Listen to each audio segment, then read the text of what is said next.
Are you ready? Oh, yes, I'm ready. Are you ready? Oh, yes, I'm ready.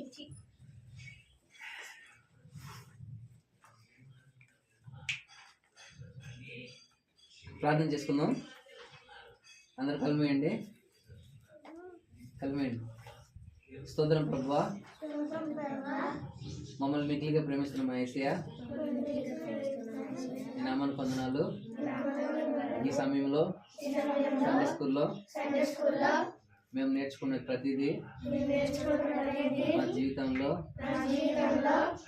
మేము మీకు ఇష్టానుసారంగా మీకు ఇష్టముగా మేము జీవించడానికి దయచేయండి. మాతో మీరు మాట్లాడండి. ఈ సండే స్కూల్ మొత్తంలో మీరుండి నడిపించండి. యేసు నామములో అడిగి వేడుకుంటున్నాం తండ్రి, ఆమేన్.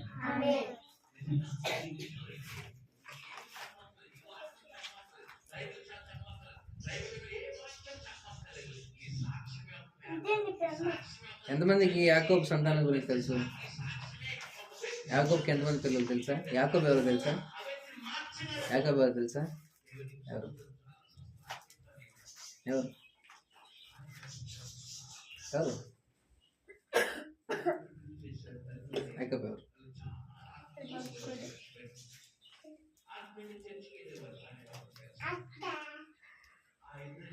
యాకోబు సంతానం 13 మంది. యాకోబు సంతానం 13 మంది. లెక్క పెట్టండి వరుసగా అందరిని, లెక్క పెట్టండి వరుసగా అందరిని. లేయా, జిల్ఫా, రాహేలు, బిల్హా కన్నారు వారందరినీ. చెప్పండి. యాకోబు సంతానం 13 మంది. యాకోబు సంతానం 13 మంది. లెక్క పెట్టండి వరుసగా అందరిని, లెక్క పెట్టండి వరుసగా అందరిని. లేయా, జిల్ఫా, రాహేలు, బిల్హా కన్నారు వారందరినీ. ఈ పాటలన్నీ ఇన్ఫర్మేషన్ మొత్తం అంతా మనకు తెలుస్తుంది. మళ్ళీ పాడండి. రెడీ? 1 2 3 స్టార్ట్.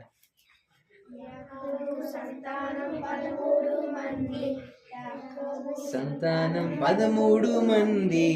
లెక్క పెట్టండి వరుసగా అందరిని, లెక్క పెట్టండి వరుసగా అందరిని.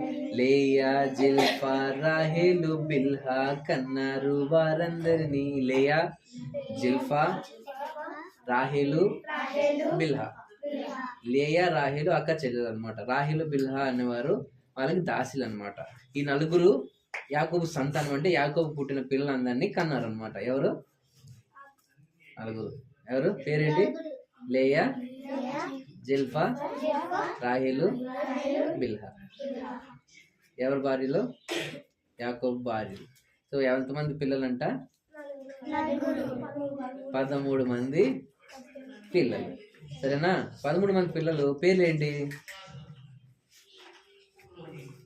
తెలియదు కదా. ఎవరైనా మిమ్మల్ని అడిగినప్పుడు ఏం చెప్తారు? అందుకనే ముందు తెలుసుకోవాలి. ఈ పాటలోనే తెలుస్తుంది. లేయా, జిల్ఫా, రాహేలు, బిల్హా కన్నారు వారందరినీ. ఎవరాలంటే రూబేను, షిమ్యోను, లేవి, యూదా. రూబేను, షిమ్యోను, లేవి, యూదా. దాను, నఫ్తాలి, గాదు, ఆషేరు. దాను, నఫ్తాలి, గాదు, ఆషేరు. ఇస్సాకారు, జబులోను, దీనా, యోసేపు, బెన్యామీను. ఎంతమంది అయ్యారు కదా? రూబేను, సిమ్యోను, లేవి, యూదా. చెప్పండి. రూబేను, సిమ్యోను, లేవి, యూదా. మళ్ళీ రూబేను, రూబేను, సిమ్యోను, లేవి, యూదా. రూబేను, సిమ్యోను, లేవి, యూదా, దాను, నఫ్తాలి, గాదు, ఆషేరు, ఇస్సాకారు, జబులోను, దీనా, యోసేపు, బెన్యామిన్. ఎంతమంది అయ్యారు టోటల్? 13 మంది. రాసుకోండి. బుక్లు తెచ్చుకున్నారా? ఏం చేస్తున్నారు? ఆడుకుంటున్నారా? నోట్స్ తెచ్చుకున్నావా? బైబిల్ తెచ్చుకున్నావా? మీదేది బైబిల్? నోట్స్ ఏది? బైబిల్ తెచ్చుకోలేదు అని అందరు ఇట్రండి. ఎవరెవరు బైబిల్ లేదు ఇట్రండి. ఇక్కడికి అక్కడ ఉండండి. అక్కడ ఇంక నీ దగ్గర ఏది బైబిల్ లేదు? చిన్నపిల్లలు పక్కన పెట్టు. నువ్వే క్లాసు? 6th, నువ్వు 5th, 4th, 6th. 5th class దాటిన వాళ్ళందరూ బైబిల్ ఉండాలి. చిన్నపిల్లలందరూ నోట్స్ తెచ్చుకోవాలి. బైబిల్ మీ దగ్గర ఇంకా వచ్చి ఉండదు కాబట్టి నోట్స్ అందరు నోట్స్ తెచ్చుకోవాలి. 4th నుంచి అందరు నోట్స్ తెచ్చుకోవాలి. నోట్స్ ఉండాలి. బైబిల్ వీళ్ళకి లేదు కాబట్టి మీకు ఉండాలి బైబిల్. సరేనా? ఈసారి వదిలేస్తున్నాను. 3 గుంజీలు తీసేయండి. ఇటు వచ్చాను. 3 గుంజీలు ఇటు వచ్చాను. రండి. ఈసారి బైబిల్ తెచ్చుకోవాలి. నోట్స్ తెచ్చుకోవాలి. పాటలు ఏమని చెప్పినా పాటలన్నీ రాసుకొని ఉండాలి. ఏం చేయాలి? రాసుకోవాలి. ఇప్పుడు పాట చెప్తాను, గుర్తుపెట్టుకోండి. ఇంటికి వెళ్ళినది రాసుకోండి. లేదా ఒకళ్ళు రాసుకోండి, తర్వాత ఇంటికి వెళ్ళినది ఒకళ్ళు తీసుకెళ్ళి దాన్ని మళ్ళీ ఎలా కూడా రాసుకొని నాకు రేపు అడగల. నెక్స్ట్ వీక్ కల్లా చిన్నపిల్లలు అందరూ పాట నేర్చుకోవాలి. అందరూ నేర్చుకోవాలి.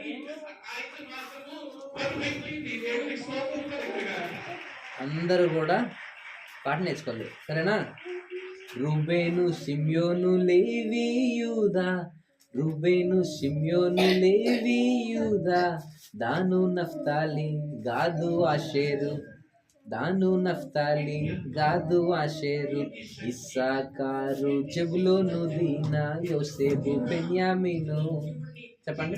రూబేను, షిమ్యోను, లేవి, యూదా, దాను, నఫ్తాలి, గాదు, ఆషేరు, ఇస్సాకారు, జెబులూను, దీనా, యోసేపు, బెన్యామీను.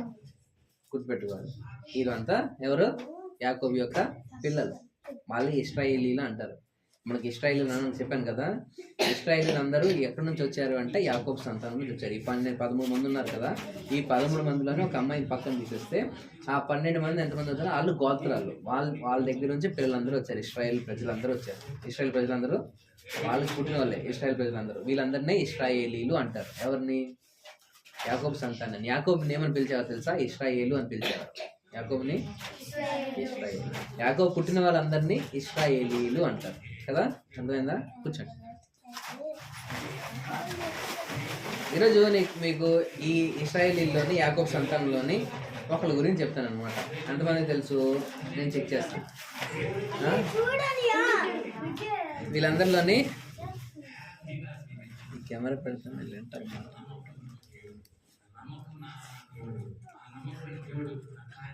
Very good. ఏంటి ఎవరి గురించి నేర్చుకున్నాం ఈరోజు? యాకోబు ఎవరో తెలుసా? అబ్రహాం తెలుసా? దేవుడు మొట్టమొదట పిలుచుకున్న ఒక ఆయన. దేవుడు పిలుచుకున్నారు ఆయన్ని. ఆయన ఇప్పుడు దేవుడు పిలుచుకున్న తర్వాత ఆయనకి పుట్టిన పిల్లడేమో ఇస్సాకు. ఇస్సాకు పుట్టిన కుమారుడు యాకోబు అన్నమాట. యాకోబుకి ఎంతమంది ఉన్నారు? 13 మంది పిల్లలు ఉన్నారు. ఈ 13 మంది పిల్లల్లోని ఒక ఆమె స్త్రీ. ఈ 13 మందిలోని ఎంతమంది? 12 మంది అబ్బాయిలు అనమాట. ఈ 12 మంది అబ్బాయిల్లోని ఒక అబ్బాయి పేరేమో యోసేపు. ఎవరు? ఇంగ్లీష్లో జోసెఫ్ అంటారు. ఎవరు? జోసెఫ్. జోసెఫ్ ఏం చేసేవాడు తెలుసా? ఏం చేసేవాడు తెలుసా? వాళ్ళందరూ జోసెఫ్ అన్నయ్యలు కానీ యోసేపు పిల్లలందరూ మేకలు కానీ వాళ్ళకి గొర్రెలు ఇలాంటివి చాలా ఉండేవి. వాటన్నిటిని వాళ్ళు చూసుకుంటూ ఉండేవారు. ఏం చేస్తూ ఉంటారు? చూసుకుంటూ ఉండేవారు. ఈ యోసేపు అందరిలో కల్లా చిన్నవాడు. ఎవరు? యోసేపు చిన్నవాడు. ఎవరు? చిన్నవాడు. సో యేసయ్యకి దేవునికి పెద్దవాళ్ళందరిలో కన్నా చిన్నవాడు అంటేనే చాలా ఇష్టం అనమాట. చిన్నపిల్లలు అంటేనే దేవునికి చాలా ఇష్టం. అందుకని చిన్నపిల్లలు ఎలా ఉండాలంటే దేవునికి ఇష్టంగా ఉండాలి. సో దేవునికి నచ్చేటట్టుగా ఉండాలి. ఎందుకంటే చిన్నపిల్లలు ప్రార్థన చేసినా, చిన్నపిల్లలు ఏది అడిగినా దేవుడు ఖచ్చితంగా వెంటనే వింటారు అనమాట. పెద్దవాళ్ళు ప్రార్థన చేసిన దానికన్నా, పెద్దవాళ్ళు అడిగేదానికన్నా చిన్నపిల్లలు అడిగితే దేవుడు ఖచ్చితంగా విని దానికి జవాబుని ఇస్తారు. అర్థమైందా? సో చిన్నపిల్లలు అంటే ఎవరికి ఇష్టము? దేవుడికి ఇష్టం. సో అందులో నీ చిన్నపిల్లడు ఎవరు అంటే యోసేపు. లాస్ట్కి వచ్చిన పేరు, లాస్ట్ పుట్టిన లైన్ మీద ఫస్ట్ రూబేను, తర్వాత షిమ్యోను లైన్ మీద వస్తుందన్నమాట. లేవి, యూదా, తన నఫ్తాలి, గాదు, ఆషేరు, ఇస్సాకారు, జుబులూను, దీనా, యోసేపు, బెన్యామిన్. అందరికన్నా చిన్నవాడు బెన్యామిను, వాళ్ళకంటే కొంచెం పెద్దవాడు ఎవరంటే యోసేపు. యోసేపు వాళ్ళ అన్నయ్యలకి అందరికీ యోసేపు అంటే నచ్చేది కాదు. ఎందుకంటే తండ్రికి కూడా యోసేపు అంటే చాలా ఇష్టం. చిన్నపిల్లడు అంటే నా తమ్ముడిని ఎక్కువ ప్రేమిస్తున్నాడు, నా తమ్ముడు అంటే మా నాన్నకి చాలా ఇష్టం అని చెప్పి ఆ పెద్దోడు ఏం చేస్తున్నారంటే, పెద్దవాళ్ళందరూ ఏం చేస్తున్నారంటే తమ్ముడిని వెళ్ళరా పకిల్, నువ్వు నా దాకు పకిల్, మడుడే పకిల్ అని చెప్పి దోసేస్తున్నాడు. గోధుమ దోసేస్తారు. ఆయనకి నచ్చదు పిల్లలు అంటే, తమ్ముడు అంటే అన్నయ్యకి నచ్చదు కదా, ఎందుకంటే తండ్రి ఎక్కువగా ప్రేమిస్తున్నాడు అని చెప్పి. కానీ ఏం చేశారంటే అన్నీళ్ళందరికీ కోపం వచ్చి ఏం చేశారు, వీళ్ళందరూ చూసి చెప్పాడు కదా, ఏం చేశారు, ఒక గోధులని తోసేసి తమ్ముడు చచ్చిపోయాడు అని చెప్పేసి ఆ నాన్నకి అబద్ధం చెప్పేస్తారు. సో ఈ తమ్ముడు ఎవరు తమ్ముడు యోసేపు గోతులో పడిపోయాడు కదా, గోతులో అరుస్తున్నప్పుడు అందులో మళ్ళీ ఆ అన్నయ్యకి ఏమనిపించిందంటే ఇలా దీనిలో తోసేయడం ఎందుకులే, మళ్ళీ ఈ దేనికో ఎవరికో ఒకరికి అమ్మేస్తే మాకు కొంచెం డబ్బులని ఇస్తారు కదా అని చెప్పి ఏం చేశారు తెలుసా, వీళ్ళు యోసేపుని తీసుకెళ్ళి చేతులు కాలు కట్టేసి సరే ఈయన బానిస అని చెప్పి ఒక ఆయనకి ఇచ్చేస్తారు. ఎవరికి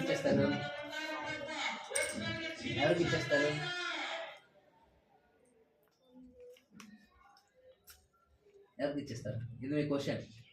నెక్స్ట్ వచ్చినప్పుడు ఆదివారం ఈ క్వశ్చన్ నేను అడుగుతాను. ఎవరికి యోసేపుని వాళ్ళ అన్నయ్యలు ఎవరికి అమ్మేశారు? క్వశ్చన్ ఎవరు ఆన్సర్ చెప్తారు వాళ్ళకి చాక్లెట్ ఇస్తాను. యోసేపు వాళ్ళ అన్నయ్యలు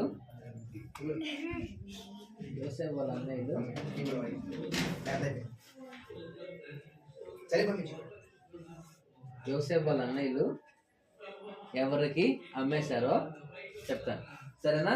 అది మీరు ఆన్సర్ నాకు తెలుసుకొని చెప్తే ఎవరు చెప్తారో అది నేను చాక్లెట్ ఇస్తాను. ఒక చాక్లెట్, 2 చాక్లెట్లు, 3 చాక్లెట్లు నా పని చెప్తాను, సరేనా? సో యోసేపు ఏమైంది, వాళ్ళ అన్నయ్యలు ఏం చేశారు, గోతులు దొరికిస్తారు. కానీ అందరూ విడిచిపెట్టేశారు, కానీ అందరూ విడిచిపెట్టేశారు, అందరూ పట్టించుకుని వదిలేశారు, అందరికి అమ్మేశారు. అమ్మేసిన తర్వాత కూడా వీళ్ళందరూ పట్టించుకోలేదు. ఈ లోకంలోనే ఆ ఇంట్లోనే వాళ్ళ ఇంటి వాళ్ళే ఎవరు పట్టించుకోకపోయినా ఎవరు పట్టించుకున్నారు తెలుసా? దేవుడు పట్టించుకున్నారు. ఎవరు పట్టించుకున్నారు? దేవుడు పట్టించుకున్నారు. ఎలా పట్టించుకున్నారు తెలుసా? ఆయన అమ్మేసినప్పటికీ కూడా అక్కడ అమ్మేసిన ప్లేస్లో కూడా దేవుడు ఆయన ఏం చేశారంటే హెచ్చించారు. అంటే అమ్మేసిన ప్లేస్లో కూడా ఇప్పుడు వేరే ప్లేస్ ఎక్కడికి వెళ్ళినప్పటికీ కూడా ఆయనకి ఏం చేశారంటే ఒక అర్హత, ఆయనకు ఒక టాలెంట్, ఆయన అంతా చూసి ఆయనకి ఆ జైల్లో కూడా ఆయనకు ఒక పర్టికులర్స్ ఇచ్చారు. తర్వాత ఆయన ఏమైనా తెలుసు, అమ్మేసినా కూడా ఇవన్నీ మీకు తర్వాత ఎక్స్ప్లెయిన్ చేస్తాం. తర్వాత ఆయన అమ్మేసినప్పటికీ కూడా ఆయన ఏం చేశారు తెలుసా, చిన్న ప్లేస్లో ఉన్న వ్యక్తిని రాజు కింద దేవుడు చేశారు. రాజుకి కింద చేశారు. అంటే రాజు కింద చేశారు. ఎందుకు అంటే దేవుణ్ణి ప్రేమించడం, దేవుణ్ణి ప్రార్థించడం ఆయన ఎప్పుడు కూడా విడిచిపెట్టారు. దేవుణ్ణి ఎప్పుడు విడిచిపెట్టలేదు కదా, కాబట్టి దేవుడు ఆయన కూడా